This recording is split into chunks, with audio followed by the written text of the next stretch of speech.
Puka Nacua is a fifth-round rookie that is absolutely not only taking the league by storm, but he's blowing Rams fans' minds. We're going to get into it. So, you watch the Colts game, you watch the Rams blow a 23-point lead only for Puka Nacua, a rookie fifth-rounder who is the fourth pick the Rams made in that fifth round, only for him to come through and win the game. Now, obviously, gave a lot of credit to a lot of different guys, Stafford, Kyron Williams, and so forth. But Puka Nacua is doing things that I don't think we've seen. And by I don't think, I mean, we really haven't seen. He leads the NFL in receptions right now. He's second only behind Justin Jefferson in receiving yards. I mean, we're talking about a fifth rounder here. He just plays beyond his years. When I watch Puka Nacua, the guy is always open.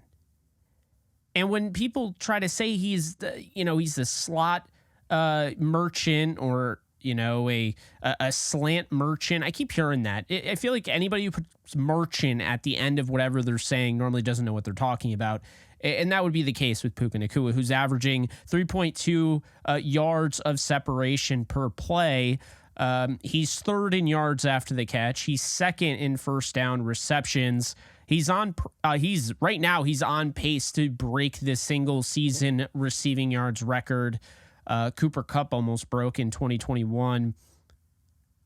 I mean, this guy is just really the total package right now. And when you hear different people talk about him, this was somebody who, you go back, you watch what I had to say about Puka Nacua when they drafted him, incomplete eval for me. And what I mean by that is I was scouting all sorts of players. I scouted over 250 players. I ran out of time, got really busy. I had just picked up a new gig with Off the Edge, not making excuses, but I got really busy, as you guys know, and I was unable to finish all the evals I wanted to finish. Puka Nacua was one of them. He's a guy that stood out to me because when I watched Jaren Hall tape, as you guys know, Jaren Hall was my guy. I just kept seeing number 12 making plays all over the field, whether it be a reverse, you're talking about an end around, whether it be, a back shoulder fade. This guy had spatial awareness for days. He had, tackle breaking skills. He was slippery in space. He was built, though. I heard, Cooper Kupp and, Robert Woods light, but I just kept seeing Deebo Samuel on tape with a little Brandon Ayuk in regards to just how he ran routes and how he kept his feet in bounds. Deebo Samuel is not the receiver that Puka Nacua is. Puka Nacua is better than Deebo Samuel. I'm going to say that right now. They're different players. But Puka Nacua as a pure receiver, I already think is better than Deebo Samuel. You talk about the fact this guy has just no Cooper Kupp. And this guy has just taken on this season in stride, head first. It doesn't matter what he's been dealt. It doesn't matter that he's become the center of attention. He stepped up. And we saw that. Big moment for him in OT, but it goes beyond that. Having over 160 yards on 9 catches when you were targeted 10 times, it's incredible. He's breaking every single weekly record for a rookie. So at some point or another, it's time for us to recognize that we have something here. Okay? I see all the time right now, all the time. It's, well, when Cooper Kupp comes back, the targets won't be there. They're not going to be aplenty. And Puka Nacua is going to fade. And you could argue that's absolutely true. His numbers will fade because he's on pace to have over 2,100 yards. I don't know how sustainable that is. But if it happened, well, there's a common denominator there with Matthew Stafford. But to be fair, okay, Puka Nacua was not the most targeted player on Sunday. Despite what narratives might have you believe, it was Tyler Higbee. No, Puka Nacua was not the most targeted. Atwell was targeted 9 times. We can't act like this guy's just getting force-fed the ball. And we also can't act like he's just catching everything over the middle. We could see it. The route chart is out there. He's catching everything, and he's running all over the field. And he's running a huge degree of routes. He's got a full route tree. And guess what? He's got, not only is he in the room with Cooper Kupp, he's got Eric Yarber, who's one of the best receiver coaches in all of football. Why do you think these receivers are developing at the rate they are? Why do you think they drafted a guy in the 7th round in Ben Skoranek, and this guy actually had playing time during the Super Bowl year, his rookie year? Why do you think he became something? Why do you think Van Jefferson, Tutu Atwell, why do you think a 5th rounder we're talking about right now as potentially a superstar? Because, guys, it's okay. I know there are a lot of Rams fans out there that want to act like they're unbiased and, I need to see more. I don't. What more do you need to see? Puka Nacua has gone through 4 games without any sort of double team help on the other side. He did exactly what Allen Robinson failed to do last year. He got open and he's making plays. I like Allen Robinson, but what is Puka Nacua doing right now? This is unheard of. It's nuclear. He is unbelievable. He's dropped passes that, if he caught those, if Stafford doesn't miss him by an eyelash, he had his first touchdown against Seattle in that first game. That was a 40-yard bomb. He just missed him. Nacua has already over 500 yards receiving. Over 500 in the first 4 games. Look, his down game is what most guys would kill to average at the receiver position the rookie year. His down game was, 5 catches for 70-plus yards against the Bengals? Come on now. Here's the thing. There are going to be a lot of people that try to sound unbiased. Okay? I get it. But let's just call it like it is. The only thing that's stopping the mainstream, if they haven't already, the only thing that's stopping the mainstream from realizing that this guy is legit and he's not going anywhere. Because, by the way, if you missed that memo, Puka Nacua isn't just a fantasy football darling.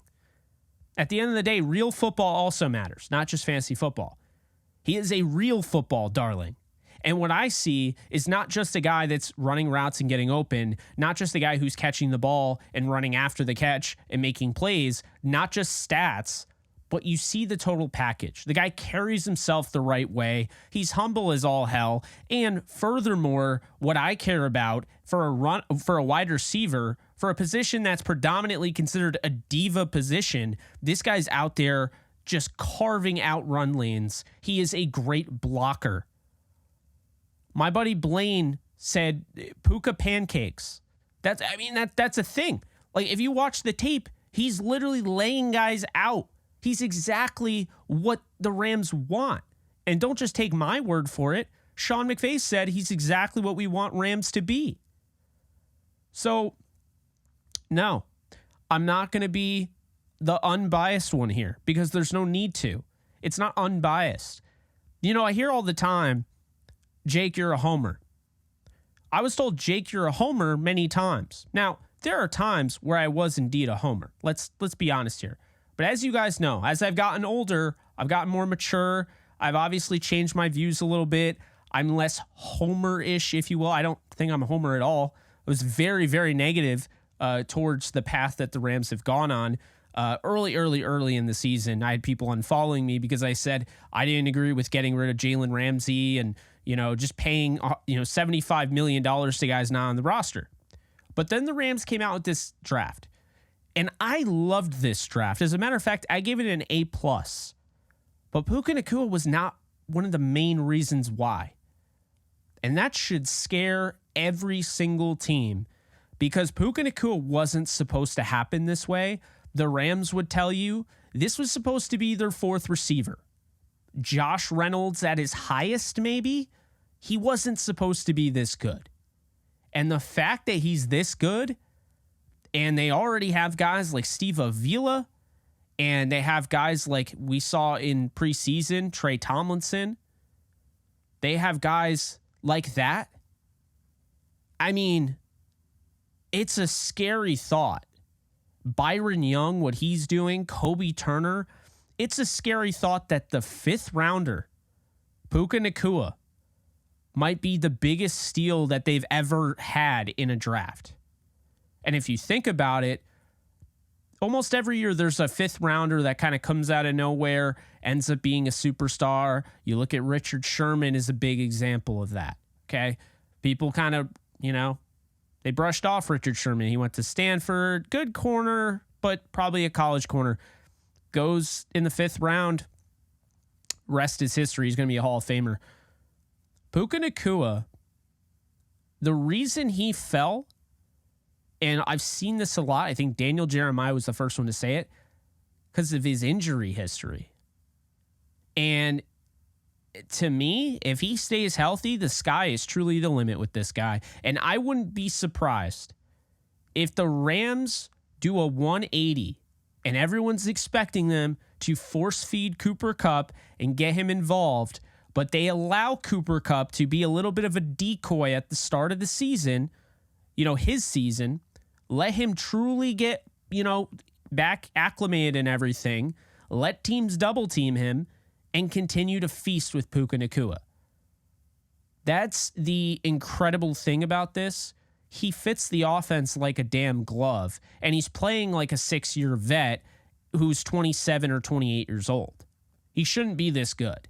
But the fact that he is, and he's got an incredible quarterback to boot, not to mention a great offensive mind in Sean McVay, great coaching, and he's got guys around him like Cooper Kupp that are going to keep him on that path. I'm telling you, this isn't one of those, oh yeah, he was a nice story. We've seen it before. Allen Hurns looked really good, then he kind of fell off. We've seen guys like this just emerge. He's not like that. He's not about to have 2 good seasons and drop off. Like, the rest of the league should be horrified that the Rams just found a legit number 1 receiver in the 5th round. This is the future. And I think Tutu Atwell's part of it, but Puka Nacua, you could bet your ass is part of it because he's not going anywhere. He's not falling off. He's not coming down to earth. There's no such thing. You don't get open the way he has. If you watch the tape, what he's doing is not only sustainable. If he was a first round talent, the year Justin Jefferson had, if he was a first round talent, people would be saying that he's Justin Jefferson 2.0. Now, he doesn't play the game at all like Justin Jefferson. They're not the same athlete or anything like that. But still, they'd be saying crazy things like OBJ, Justin Jefferson. He's not getting those comparisons. He's not, because he's a 5th rounder. People really like him. But if he was a first rounder, you could bet your ass people would probably be saying he's going to be the offensive rookie of the year and potentially offensive player of the year. But instead, there's a lot of talk about the albeit really impressive quarterback in Houston, C.J. Stroud, who actually won Offensive Rookie of the Month. I'm just saying, I mean, I've been wrong. I was wrong about Jacob Harris. I really thought Jacob Harris with Matthew Stafford was going to pay dividends. And I don't really think he got a shot, but at the same time, you got to find a way to get on the field. And that's something that Puka Nacua has done. And that's something that kind of separates him from other receivers and weapons in the past. Puka Nacua wasted no time. They went out and got Demarcus Robinson. They had Ben Skoranek, who already knew the offense and finished out the season pretty well before suffering an injury. They had Van Jefferson going into a contract year who was supposed to absolutely explode. And you're telling me that Puka Nacua has literally ascended over all of them. That is really impressive. And it does go back to the fact that, look, there is always a silver lining. You never want to see anybody get hurt. But Cooper Kupp getting hurt did allow us to see what the Rams, and it of course allowed the Rams to see what they have in Puka Nacua. And I can tell you right now, this ain't going anywhere. The Rams are already looking down the line. They're looking at their books. This guy's going to get a contract extension with the Rams if he keeps this up, because he is going to be one of the best receivers in all of football. And right now, I'd argue he's top 20. But where are you on Puka Nacua? Do you believe that? Do you agree with me on this? Do you think it's smoke and mirrors? Do you think it's Matthew Stafford? Do you think it's Sean McVay? Or do you really think this guy's legit? Or do you think it's a combination? It could be a combination. It doesn't make him a bad player. I think he's really legit. And I'm going to say that right now because I liked the pick, but I saw him as a wide receiver 4 and a good one at that. But I did not see him doing this. And honestly, anybody who did, you're lying. It's okay to admit it. You're lying. But furthermore, let me just bring this whole thing up because before we head out of here on this video, I just want to remind people I did a little study on Puka Nacua. And what I mean by that is there's this project. I looked at 5th round rookies and what they did. And going back to 2006, you had Marcus Hagans of the Rams, 5th rounder, 8 receptions, 101 yards. He's already surpassed Hagans. 2007, you got Legadou Nani, 8 catches, 69 yards, surpassed him, surpassed Roy Hall, who didn't catch anything that year. David Clowney, 1 catch for 26 yards.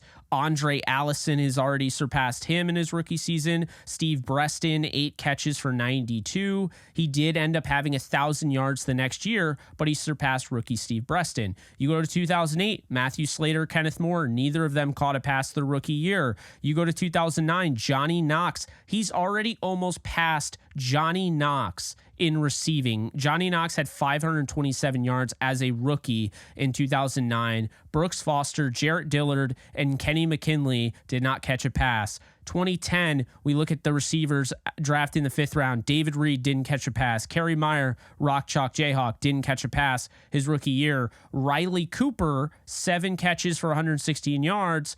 And he's already surpassed Riley Cooper. So then we go to 2011, and you have Kaloa Polaris didn't catch a pass. Denarius Moore had 618 yards, so he's about to surpass Denarius Moore in a week or two. Jeremy Curley, he's surpassed. He's surpassed Niles Paul before he was transferred, of course, to tight end. 2012, Jerron Kreiner had 151 yards, surpassed him. Marvin Jones, how about that name? Marvin Jones, 18 receptions for 201 yards, surpassed him. Danny Cole didn't catch a pass. 2013, we got Kenny Stills going for 641 yards. It was considered a pretty big year for Kenny Stills as a rookie. He's going to pass Kenny Stills probably in the next 2 weeks. Tavares King, 2 catches for 13 yards, surpassed him. We go on to 2014. Ryan Grant, 7 catches for 68. Devin Street, 2 catches for 18. And Jared Abradaris, 9 catches for 111. He also surpassed all 3 of those guys. Now we're on 2015, and he's either going to surpass these guys or already has. So 2015, we got Rashad Green, 19 for 93. We got Stephon Diggs, who he could surpass in 3-4 weeks. He had 720 yards. That was huge. Stephon Diggs was a huge pickup out of Maryland for the Minnesota Vikings. He's probably going to surpass him in the next 3 to 4 weeks. J.J. Nelson, 11 catches for 299 yards. Keith Mumphrey, 14 catches for 129. Tony Lippett and Kenny Bell did not catch anything. So he's going to end up surpassing Stephon Diggs if he's on this path. Then you look at 2016, Tajay Sharp, who had a good rookie year for a 5th rounder, 41 catches for 522 yards. He's going to surpass Tajay Sharp the next game. Jordan Payton, 1 catch, 3 yards, already surpassed him. Trevor Davis, 9 catches, 115 yards, already surpassed him. Tyreek Hill, he will pass Tyreek Hill soon in yards. Tyreek Hill had 593 on 61 receptions. Rashard Higgins, who ended up having a decent career, 6 catches for 77 yards, surpassed him. We go to 2017. You got Trent Taylor. Pretty interesting, rookie year, 43 catches for 430 yards, surpassed him. You look at Isaiah McKenzie, 4 catches for 29 yards, surpassed him. Rodney Adams and D'Angelo Yancey never played. Shelton Gibson, 2 catches for 11 yards, surpassed him. You have Marquez Valdez-Scantling in 2018 going for 581 yards. He'll surpass him probably next week. Jordan Lastly didn't play. Doris Fountain didn't play. Justin Watson, 1 catch for 5, surpassed him. So then you look at 2019. Darius Slayton is one of the best 5th rounders in recent memory, had 740 yards on 48 receptions. Obviously, those touchdowns aren't there yet. I think they're going to start to pile up soon. I think he surpasses Darius Slayton, gets over 740 in the next 3 to 4 games, maybe even 2 games, depending. Hunter Renfrow, he's going to surpass Hunter Renfrow, who's 605 on 49. He's going to surpass Hunter Renfrow soon, whether it's this week or next week. We go to 2020. Joe Reed didn't catch a pass. Isaiah Coulter, nope. KJ Osborne, nope.